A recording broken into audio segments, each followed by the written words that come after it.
Richard ang sweet kay Catherine Bernardo, nanliligaw na. Usap-usapan ngayon sa ilang mga social media platforms ang ginawa ni Alden Richards sa aktres na si Catherine Bernardo sa pagdiriwang nito ng kanyang kaarawan sa El Nido, Palawan noong March 26, 2024. Kabilang sa mga invited guest ng Asia's superstar na si Catherine Bernardo sa kanyang yacht cruise birthday celebration noong March 26, 2024 ang dating leading man na si Alden Richards.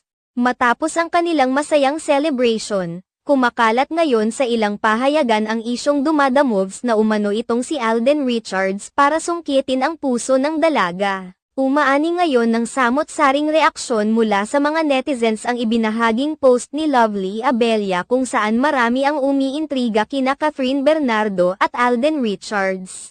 Bagamat kasama naman sa larawan sina Lovely Abella, Kakay Bautista at Maymay Entrada.